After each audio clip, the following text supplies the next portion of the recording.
Halo Sobat Maya, kembali lagi ke series maraton saham IPO. Di video kali ini kita akan membahas tentang saham IPO EMI. Jadi EMI atau PT Esa Medika Mandiri adalah perusahaan yang memiliki kegiatan usaha utama itu di bidang perdagangan besar alat laboratorium, alat farmasi, dan alat kedokteran. EMI sendiri memiliki kantor pusat di Esa 8 Building di Gading Serpong, Tangerang. Dengan pabrik itu ada di Solo, yang udah beroperasi dari sejak tahun 2020, dan juga Cikupa.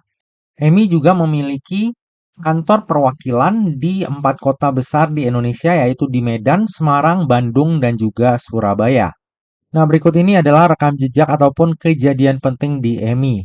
Nah, EMI ini didirikan di tahun 2000 ya, Sobat Maya. Lalu di tahun 2013 sampai 2016 memenangkan tender ISDB. Lalu di tahun 2018 hingga 2021 mendapatkan sertifikasi CDAKB dan juga TKDN. Di tahun 2020 pabrik Solo juga mulai beroperasi. Lalu di tahun 2023 sampai 2024 memenangkan proyek besar lainnya. Dan di tahun 2025 pembangunan pabrik di Cikupa itu memasuki tahap finishing ya. Lalu di tahun 2025 juga EMI ini membangun kemitraan strategis yaitu joint venture dengan Wigo China. Dan di tahun 2025 juga, EMI ini memenangkan proyek World Bank senilai 101 miliar. Oke, ini adalah beberapa brand yang bekerja sama dengan EMI. Ada contohnya Medican, lalu ada BOA, Simeon Medical, dan terakhir itu ada Wigo yang berasal dari China yang udah memiliki durasi hubungan kerjasamanya itu 10 tahun lebih ya Sobat Maya. Dan di tahun 2025 baru membentuk joint venture dengan EMI ini. Selengkapnya tentang joint venture-nya ada di sini ya Sobat Maya. Dengan adanya joint venture ini diharapkan ke depannya penguatan loyalitas pelanggan ya melalui ekosistem produk yang saling melengkapi. Jadi lebih ke hubungan jangka panjang nantinya ya karena ya hasil dari produknya pun jadi lebih bagus. Oke, lalu berikut ini adalah struktur IPO dari EMI. Jadi sebanyak-banyaknya sebesar 522,8 juta lembar saham atau mewakili sebanyak 30% dari modal ditempatkan dan disetor penuh yang akan ditawarkan kepada masyarakat. Untuk harga penawarannya sendiri itu berkisar antara 446 hingga 515. Sehingga dana yang akan diraup dari IPO ini adalah sebanyak-banyaknya sebesar 269 miliar. Lalu dana IPO tersebut akan digunakan untuk tujuan-tujuan sebagai berikut. Yang pertama, sekitar 50 miliar ini akan digunakan untuk pembayaran sebagian pokok pinjaman kepada Bank Ina Perdana. Tentunya ini masih ada hubungannya dengan sekuritas penjaminnya ya, yaitu RB. Lalu alokasi yang kedua ini untuk belanja modal ataupun CAPEX.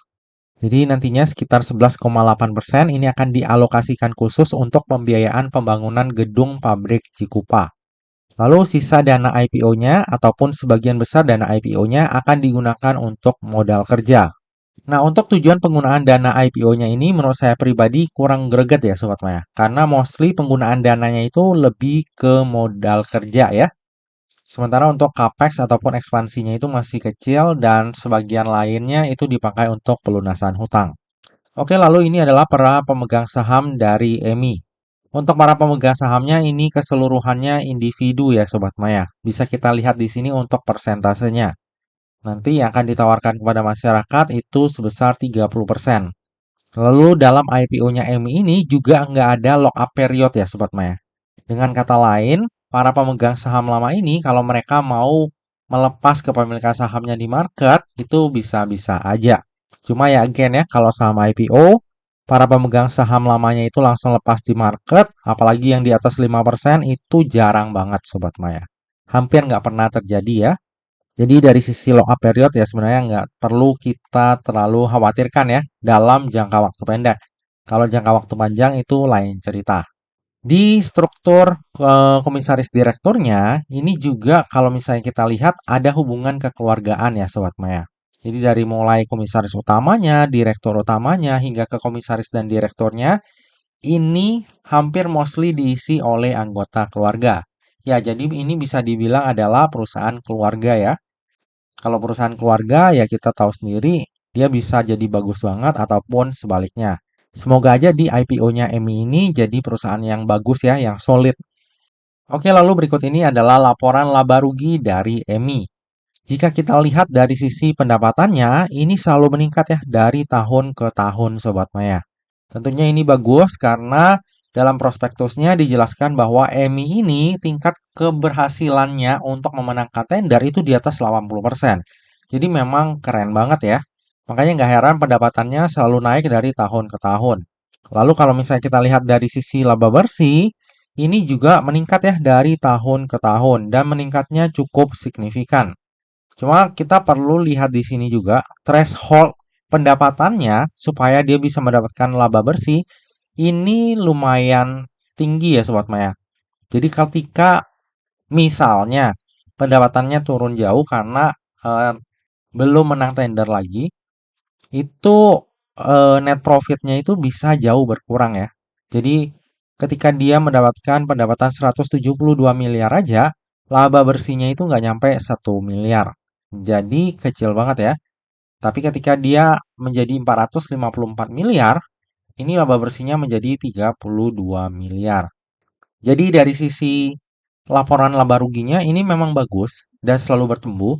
Tapi perlu diperhatikan ketika udah nggak ada growth lagi di EMI ini, itu menjadi signal yang cukup berbahaya ya untuk net profitnya nanti. Karena memang kalau dari sisi bisnis, EMI ini cukup tipis ya untuk marginnya. Kenapa? Karena dia punya beban bunga yang tinggi juga Sobat Maya. Nah ini nih yang mengikis keuntungannya lumayan gede ya. Jadi harus kita perhatikan lagi ke depannya terkait hal ini, terutama beban bunga ya. Tapi terlepas dari hal itu, kalau kita melihat track record-nya selama 3 tahun terakhir, EMI ini bagus dan selalu bertumbuh. Nah, kalau misalnya kita breakdown untuk customer-nya Sobat Maya, di tahun 2025 dan 2024, ini mostly pendapatannya itu dari instansi pemerintah Sobat Maya. Jadi ini adalah salah satu hal yang perlu kita perhatikan juga. Ketika belanja negara terkait ataupun belanja pemerintah terkait sektor kesehatan itu meningkat, EMI ini akan kecipratan. Jadi akan dapat keuntungan juga. Tapi ketika nanti suatu hari disampai mungkin suatu titik belanjanya mulai berkurang, nah kita juga harus mulai aware ya terhadap kinerjanya dari EMI. Cuma ya itu masih panjang lah kalau misalnya kita bicara jangka pendek, sebenarnya itu nggak terlalu berpengaruh. Jadi kalau misalnya Sobat Maya tanya ke saya terkait EMI ini, untuk jangka panjang malah cukup menarik dengan resiko yang bisa kita perhitungkan ya Sobat Maya ya. Karena sampai saat ini dia masih growth dan kita bisa lihat kayak alokasi belanja pemerintah itu seberapa gede dari tahun ke tahunnya. Jadi mulai menarik nih bagi kita untuk menyaksikan ke depannya untuk sektor kesehatan ini kayak gimana. Kan kemarin kita udah bahas PRDL, itu juga lumayan menarik. Dan sekarang ada EMI ini. Lalu selanjutnya ada JECX di sektor kesehatan juga. Dan ya memang karena kita bicara setelah lewat pandemi ya, memang saat ini adalah saat-saat di mana emiten di sektor kesehatan itu mulai stabil, bahkan mulai bertumbuh lagi Sobat Maya. Jadi untuk jangka panjang, karena yang namanya sektor kesehatan itu nggak pernah mati, lumayan menarik nih ya, ketika mulai bermunculan emiten-emiten di sektor kesehatan. Oke, lalu untuk kebijakan dividennya sendiri, EMI ini berencana untuk membagikan sebanyak-banyaknya 30% dari laba bersihnya ya, untuk porsi dividen. Ya, lumayan oke lah ya. Oke, lalu yang akan menjadi underwriter di IPO-nya EMI ini adalah BRI Dana Reksa Sekuritas atau dengan kode brokernya OD dan juga INA Sekuritas Indonesia dengan kode brokernya RB. Tadi kita di bagian struktur IPO sebenarnya udah kayak menampilkan sekilas ya underwriter-nya. Sekarang kita bahas track record-nya. Nah, untuk OD ini lumayan sering ya mengawal saham IPO Sobat Maya. Karena OD sendiri adalah sekuritas gede. Sementara untuk INA Sekuritas, seingat saya hingga saat ini dia tuh belum pernah ya mengawal saham IPO. Kalau misalnya Sobat Maya merasa, oh pernah kok INA ataupun RB ini mengawal saham IPO, Sobat Maya boleh share di kolom komentar ya apa emitennya. Nah, untuk OD sendiri, secara track record kita lihat dari tahun 2022, 2023, dan 2024 serta 2025, Ini beraneka ragam ya Sobat Maya untuk track recordnya. Ada yang dia merah tutupnya, ada yang kuning, ada juga yang arah berjilid nih, kayak cuan. Tapi cuan kan OD-nya bukan underwriter utama. Nah, kalau kita bahas 2 tahun terakhir yang lebih relate ya, di tahun 2024 dan 2025, ini untuk track recordnya menurut saya pribadi agak kurang bagus ya Sobat Maya. Ini MSCA tutup hijau, UNTD malah tutup merah. Buat ini satu kali arah, DGWG juga satu kali arah. Untuk DGWG sendiri, waktu itu saya ingat banget agak kurang meyakinkan ya IPO-nya. Penjatahannya juga lumayan besar. Jadi dia itu buka di zona hijau, terus trading, trading, trading, trading, market berjalan, baru akhirnya arah. Jadi kalau misalnya kita perhatikan antara OD dengan sekuritas lainnya yang memang spesialis arah lock, OD ini nggak seperti itu ya Sobat Maya. Jadi ada kesempatan untuk trading di saham-saham IPO yang dikawal oleh OD. Nah, bagi saya pribadi, untuk track record yang seperti ini, untuk IPO Hunter agak kurang menarik ya. Kalau bagi trader ya lumayan menarik karena di hari pertama aja dia tuh udah kebuka dan kita bisa trading ya. Kalau misalnya kayak bot dan DGWG ya dia bisa balik arah lagi. Cuma bagi IPO Hunter untuk OD ini bagi saya pribadi kurang menarik ya Sobat Maya karena nggak yang lock berjilid-jilid gitu arahnya. Nah, apakah di IPO-nya EMI ini track record-nya OD akan kembali seperti itu atau malah dia akan membukukan sebuah rekor baru? Ya, kita nggak tahu. Tapi kita harapkan yang terbaik aja ya. Oke, lalu berikut ini adalah laporan keuangan dari EMI. Kalau kita lihat dari sisi aset, ini cenderung volatile ya Sobat Maya. Dari 2023 ke 2024 naik sangat signifikan, ke tahun 2025 turunnya juga lumayan. Dari sisi liabilitas, ini juga sama Sobat Maya. Naiknya lumayan, turunnya juga lumayan. Tapi dari sisi ekuitas, ini stabil ya, naik dari tahun ke tahun. Jadi dari sisi laporan keuangan, enggak begitu spesial ya, cenderung stabil. Nah, bagi Sobat Maya yang concern terhadap daftar efek seri A, jika kita lihat dari sisi rasio utang dan juga sektor usahanya, maka EMI ini nggak akan masuk ke dalam daftar efek seri A. Kalau sektor usahanya masuk, cuma dari sisi rasio hutangnya ya, yang nggak masuk ke dalam daftar efek seri A. Oke, lalu berikut ini adalah valuasi EMI di rentang harga IPO-nya, yaitu di harga 446 hingga 515. Jadi jika nantinya EMI ini listing di harga terendahnya yaitu di harga 446, PI-nya itu di 23,96 kali, sedangkan PBV-nya itu di 2,06 kali dengan market cap sebesar 777 miliar. Sementara jika nantinya EMI ini listing di harga tertingginya yaitu di harga 515, maka PI-nya itu akan berada di 27,67 kali dengan PBV di 2,17 kali dan market cap sebesar 897 miliar. Dari sisi valuasi, ya valuasi EMI ini tergolong standar ya Sobat Maya untuk ukuran saham IPO. Enggak yang mahal, enggak yang murah juga. Standar-standar aja.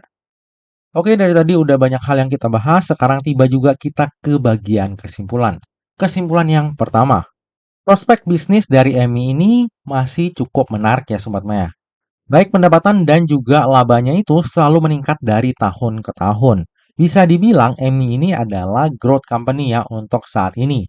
Lalu rekam jejak juga membuktikan bahwa tingkat keberhasilan EMI dalam menang tender itu cukup besar. Namun, mirip seperti PRDL, yang perlu kita perhatikan, pendapatan EMI ini mostly tergantung pada instansi pemerintah. Jadi, ada ketergantungan yang cukup besar dari sisi customer. Kesimpulan yang kedua, valuasi dari EMI ini tergolong standar ya untuk ukuran saham IPO. Untuk tujuan penggunaan dana IPO-nya menurut saya pribadi kurang greget ya karena mostly itu dipakai untuk modal kerja. Kesimpulan yang ketiga, underwriter dari IPO-nya EMI adalah OD dan juga RB. Track record OD dalam mengawal saham IPO menurut saya kurang bagus ya. Dalam 3 tahun terakhir itu nggak ada satupun saham IPO yang buka itu langsung lock arah terus bertahan sampai akhir sesi. Bahkan di hari pertamanya listing tuh nggak ada. Jadi ya bagi IPO Hunter agak kurang menarik ya.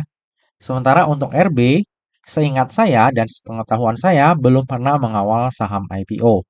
Jadi ini akan jadi IPO perdana ya yang dikawal oleh RB. Semoga aja hasilnya bagus. Kesimpulan yang terakhir, saya sendiri akan wait and see dulu nih Sobat Maya. Kalau misalnya Emi ini listing sendirian, ya mungkin saya akan tanpa ragu langsung ikut ya Sobat Maya. Tapi karena dia nantinya barengan, so far kan udah ada 6 saham IPO nih yang bakal listing. Jadi em, setiap harinya kemungkinan bakal ada satu atau dalam satu hari bakal ada dua atau tiga. Karena kita masih menunggu juga jadwal finalnya, makanya saya sendiri masih wait and see. Tapi melihat track recordnya OD yang jarang lock arah, kalau misalnya saya lihat emiten lain lebih menarik, ada kemungkinan saya akan skip untuk IPO-nya EMI ini. Sebenarnya dari sisi perusahaan oke ya, dia tuh pendapatan dan labanya itu selalu naik dari waktu ke waktu, terus valuasinya juga nggak terlalu mahal. Cuma ya again karena ini IPO-nya barengan, ya mungkin saya harus memilih ya, daripada saya harus fokus ke satu saham yang potensi lock arahnya itu kecil, mending saya fokus ke saham yang lain yang memberikan potensi lebih besar. Cuma nggak menutup kemungkinan ya malah EMI ini akan jadi kuda hitamnya ya di IPO periode kali ini. Nah, seperti biasa Sobat Maya, jangan lupa ya, yang namanya saham, terlebih saham IPO, itu nggak pernah luput dari yang namanya resiko. Jadi, bagi Sobat Maya yang mau melakukan order saham IPO EMI, pastikan Sobat Maya melakukan order sesuai dengan resiko yang siap untuk Sobat Maya tanggung ya. Lebih lengkapnya nanti saya akan order atau enggak untuk IPO-nya EMI ini akan saya update di tab community ataupun IG saya pada saat masa offering nanti. Nah, Sobat Maya, demikianlah video review saham IPO EMI. Semoga aja video ini dapat bermanfaat bagi Sobat Maya semuanya dan dapat menjadi bahan pertimbangan nih. Apakah nantinya Sobat Maya akan membeli saham IPO EMI atau enggak? Nah, Sobat Maya, demikianlah video kali ini. Akhir kata, jangan lupa untuk selalu jaga kesehatan, jangan lupa untuk selalu bahagia, dan semoga perjalanan investasi kita selalu cuan bareng-bareng ya.